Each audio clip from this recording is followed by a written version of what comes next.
One of the key things that you need to know about insects is that, unlike you and I, insects cannot regulate their own body temperature. Their temperature, at which all of the biochemical reactions occur in their body, is largely dependent on the external temperature. Another way to say this is that insects are ectothermic. And so when insects are in a warmer environment, developmental rates tend to go up. When they are in a colder environment, developmental rates tend to go down. And these relationships here are very repeatable and predictable. So, for example, these are some experiments that were actually done here at the University of Wisconsin a long time ago, and I'm showing them to you here because they're still valid today. If you were to put beetles on plants and you were to feed them at different temperatures, you would find that they would go through their development faster and faster as you increase the temperature of the experiment. Most of their development, half of their development here happens in the dots are the egg stage. So half of their development at the egg stage happens when you're growing them at 20 degrees Celsius, whereas only about 25% of their development happens when you're growing them at 10 degrees. So these would take 2 days to develop fully from the egg to the larval stage. These would actually take 4 days to develop. And so you double the temperature, and in this case, you've doubled the developmental rate of the eggs. The slopes here are a little bit different for the larvae and for the adults because of different biochemical reactions. But you can see this very nice linear relationship between temperature and developmental rate. Each stage needs a certain amount of heat units, to develop through a life stage. And this is a very simple and yet fundamental aspect of understanding the relationship between insects and temperature. This idea of heat units has been codified and defined in a variety of different ways, but you could think of it in terms of what are often referred to as degree days or growing degree days.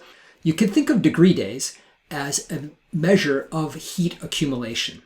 And so if this is different days here and the temperature fluctuates over time, the amount of heat that's been accumulated is basically the area under this curve. Here you're accumulating a lot of heat, here you're not accumulating all that much. And so during this period here, you've got a lot of degree day accumulation. During this period here, you have lower degree day accumulation. So here's an example. Let me just kind of say that in a different way. Again, here's insect development. Here's temperature. It's linear during this portion here. The higher the temperature is, the faster insects develop.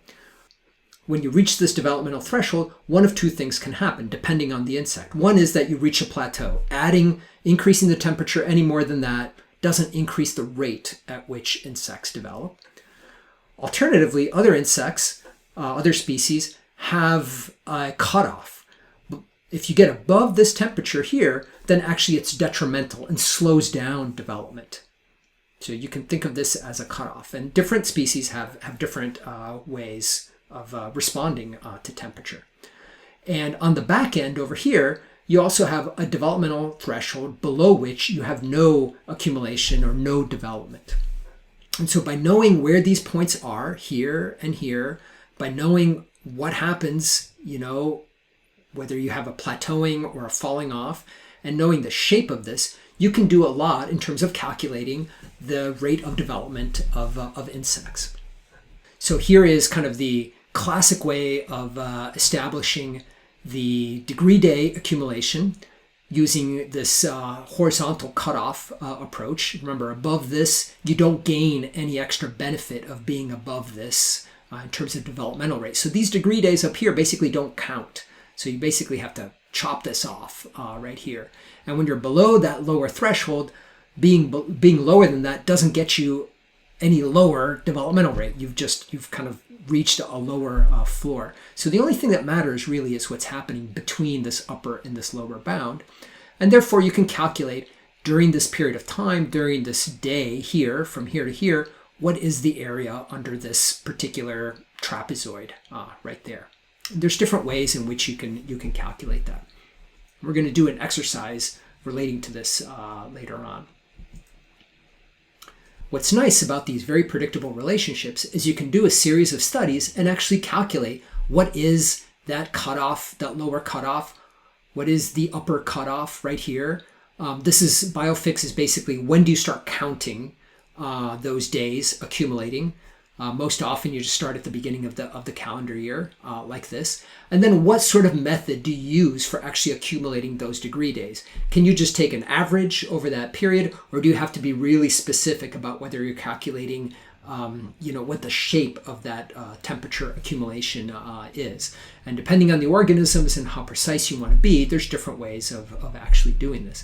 And what people have done for a variety of insects is actually calculate how many degree days does it actually take to get to a certain stage in development.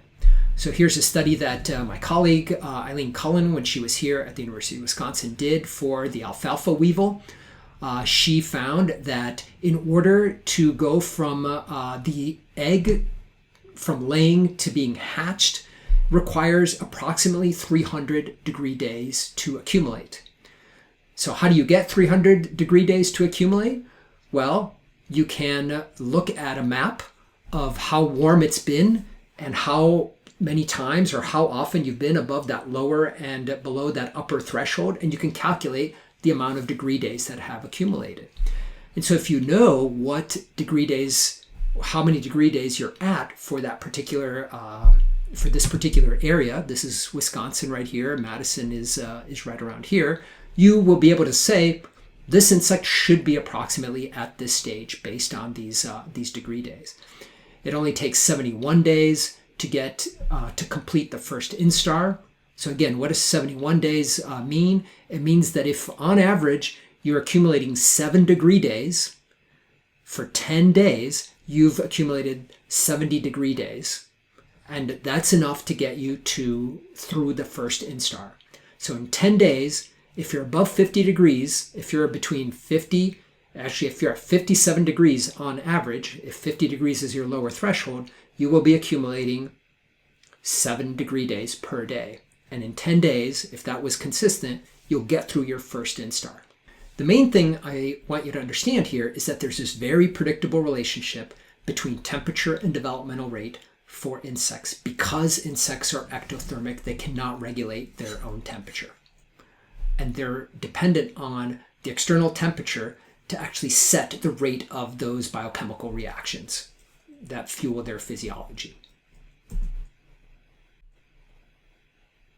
So here's an example of some thermal limits. The army ant here actually cannot survive above 51 degrees Celsius. Now, 51 degrees Celsius is really hot. We're talking 120 degrees, out in the open, and they can only survive about 18 minutes when they're above 48 degrees. So what they do is they just generally avoid open areas. They just overheat if they enter open areas. So they tend to be an understory species.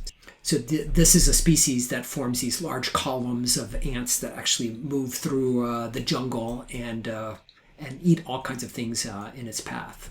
They're predatory. Here's an example on the flip side. This is actually one of the study organisms of one of our colleagues here in the department, Sean Scoville, who works on ice crawlers. This is a group of cricket-like organisms, the gorilloblattids, that actually live on the surface of glaciers. They will scurry out into the open and harvest things that fly in and get trapped on the ice. They'll feed on collembola and all kinds of other things. And they're actually exquisitely adapted to cold temperatures. And as the temperature gets too high, in fact, even holding them in your hand, their activity actually kind of plummets, and they become quite stressed at those higher temperatures.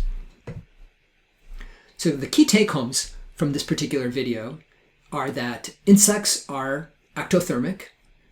That is, they cannot regulate their own temperature, and therefore they're very sensitive to what the temperature is in the environment to set their developmental rates. But because of this, we can use this to our advantage to actually understand how insects may respond to temperature-driven variability.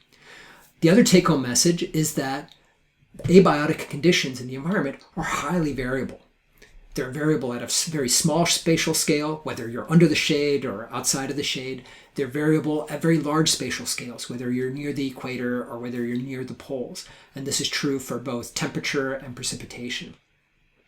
And insects have adapted to these environments so that they can persist and survive. And this sets this niche, this physiological niche that is basically this sets the fundamental niche that is basically the physiological tolerances that the organism has to deal with these conditions. Now, in the next video, I'm going to continue this theme and talk a little bit about not just the physiological adaptations that insects have to variable abiotic environments, but also some of the behavioral adaptations that they have.